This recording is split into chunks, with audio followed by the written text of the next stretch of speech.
पहले मैं स्वर्गीय राहुल भट्ट जी को श्रद्धांजलि देता हूँ। आपकी बातें प्रत्यक्ष रूप से मैंने ध्यानपूर्वक सुनी। इसके पहले भी अप्रत्यक्ष रूप से कई सारी जानकारियाँ के बारे में, आपकी तकलीफ के बारे में मिलती रही है। एक बात कही गई कि मैं देर से आया, सच है। मैं उसी दिन आ रहा था। सुबह भट्ट जी की बहन और उनके बहनोई, इन दो लोगों से मेरी मुलाकात हुई थी। मुझे बताया गया था कि एक डेलीगेशन मिलने वाला है। फिर बाद में मुझे कहा गया कि नहीं, लोग चाहते हैं कि वहीं आवे। आप सभी लोग सरकारी मुलाजिम हैं। हमने एक सूचना कराई थी कि धरने से चलिए अपने कैंप में, सड़क से मैं आके मिलूंगा। मैं जब लौट के आया तो मुझे सूचना दी गई कि आपका धरना खत्म नहीं हुआ है। फिर मेरी एक बैठक थी, मैं बैठक में चला गया। बैठक से आने के बाद रात को मुझे जानकारी हुई कि अब आप लोग कैंप में आ गए। फिर मुझे बाहर जाना पड़ा।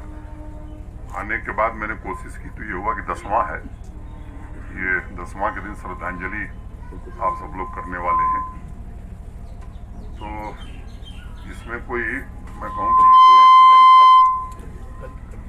भट्ट जी का भी या कोई भी हमारा मुलाजिम मरता है तो वहाँ जाना, मैं समझता हूँ कि ये दायित्व है। और 2-3 बातें मैं आपसे कहना चाहूँगा। एक तो जो परिस्थिति है जम्मू कश्मीर की, मुझसे बेहतर आप सब परिचित हैं। मैं बाहर से आया हूँ। 1.5 वर्ष से जितना मैंने समझा है, एक कोशिश लंबे समय से यहाँ की जा रही है। आप सब किस योजना के अंतर्गत सरकारी नियुक्ति पाए हैं, मुझे लगता है कि आपको बताने की आवश्यकता नहीं है। दूसरी बात कि प्रशासन, वर्तमान प्रशासन की नीयत क्या है, इसको जरा देखने की जरूरत है। 1.5 साल पहले कितने लोग नियुक्त हुए थे? क्या आपके आवास के लिए जगह मिल जाती थी? ठीक है, मैं मानता हूं कि थोड़ी देर लग रही है आपको, लेकिन इतना मैं कह सकता हूं कि ईमानदारी से ये नियत रही है कि जो पद थे वो भरे जाए, स्थान चिन्हित किए जाएं, घर बनाए जाएं। और मुझे लगता है कि उसका ही परिणाम है कि लगभग सारे पद कुछ को छोड़ करके, जिनमें छोटे मोटे लिटिगेशन है, भर दिए गए। और जो मकान बनने थे उनकी भी जगह चिन्हित हो गई है। कुछ बन रहे हैं, कुछ अंतिम चरण में है। जमीन कोई नहीं बची है कि न चिन्हित कर ली गई हो। डीपीआर कहीं फाइनल स्टेज में है। तो ये ईमानदारी से कोशिश की गई है। आतंकवाद की जड़ें यहाँ गहरी रही हैं, लंबे समय से रही हैं। एक अंतर को समझना होगा कि पहले घटनाएं होती थी तो 30 साल पहले जिनकी हत्या हुई, एफआईआर भी दर्ज नहीं होती थी और जांच भी नहीं होती थी।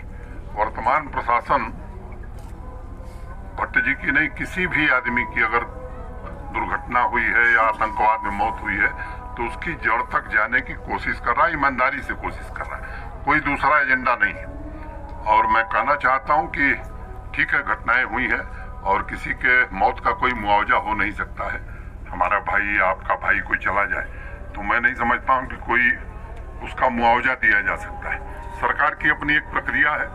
एक बात आपने ध्यान में लाई कि उनकी पत्नी को, उनकी बहन और बहनोई जब मिले थे, मुझे उन लोगों ने बताया था कि ग्रेजुएट है।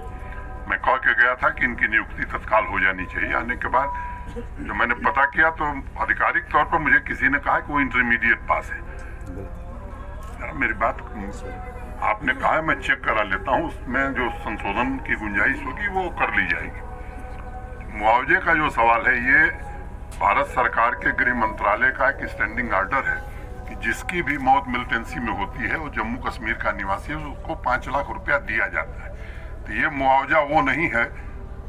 मैंने उस दिन कहा था कि बच्ची के पढ़ाई की जिम्मेदारी प्रशासन उठाएगा, तो ये गृह मंत्रालय से स्वाभाविक रूप से 5 लाख रुपया मिलता है। लेकिन इसको इस तरह से समझना या प्रचारित करना, मैं समझता हूँ ये उचित नहीं है। ये बात, तरह तरह की शक्तियां हर मामले में काम करती हैं, मुझे भी थोड़ा अनुभव है। तो लेकिन मैं आपको ये भरोसा देना चाहता हूँ, जो बात कही गई है वो की जाएगी। ये उनके नौकरी का जो सवाल है, अभी तत्काल यहाँ कहना ठीक नहीं। अगर ग्रेजुएट है तो उसको जो सुधार होगा। और क्लास 4 में भी उनको लैब अटेंडेंट रखा है, उसमें जो लिखा हुआ है। जम्मू में ही उनकी तैनाती, उनकी बहन ने मुझसे कहा था कि हम चाहते हैं कि जम्मू में ही, तो जम्मू में ही तैनाती की गई है। पिछले 1.5 साल में ये सच है कि सिक्योरिटी फोर्सेस का काफी अपर हैंड है, बावजूद इसके छिटपुट घटनाएं हुई हैं। अब ये इकोसिस्टम बड़ा मजबूत है और वो ऐसा इकोसिस्टम है कि हो सकता है यहाँ भी कोई हो जो सूचना दे रहा हो, कोई नहीं जानता। परछाई पर भी यहाँ संदेह किया जा सकता है, लेकिन मैं ये आपसे नहीं कह सकता कि कोई घटना नहीं होगी, कोशिश हम जरूर कर रहे हैं। लेकिन केवल वो लोग जो बंदूक चला करके लोगों की जान ले रहे हैं, ये हमारे टारगेट नहीं है। वे तमाम लोग हैं जो इस पूरे इकोसिस्टम को चला रहे हैं और इसमें किसी को संदेह नहीं होना चाहिए कि उसको जब तक नस्तनाबूद नहीं किया जाएगा हम लोग भी चैन से नहीं रहने वाले, क्योंकि ये आतंकवाद बहुत झेल लिया लोगों ने, बहुत निरपराध लोगों का खून बहा है। अब किसी निरपराध का खून बहे, मैं समझता हूँ ये गवारा नहीं होना चाहिए और इसके लिए कृत संकल्पित हैं हम लोग। जो लोग गए हैं, आपको मालूम है क्या हुआ है और आगे क्या होगा। कुछ आपकी शिकायतें और भी रही हैं, वो संज्ञान में है। कुछ हमारे डिविजनल कमिश्नर साहब ने बताया है, इंस्ट्रक्शंस इस बात के दिए गए हैं कि आपको सेफ और सिक्योर्ड स्थान जो है यहाँ वहाँ पर तत्काल किया जाए। काफी कुछ हुआ है, जो बचा है वो भी शीघ्र हो जाएगा। आप अपने ऑफिस में भी मैंने एक ऑफिसर की ड्यूटी इसलिए लगाई है, अच्छे लाबरूकी को वो डे टू डे हर हफ्ते हमको रिपोर्ट देता रहे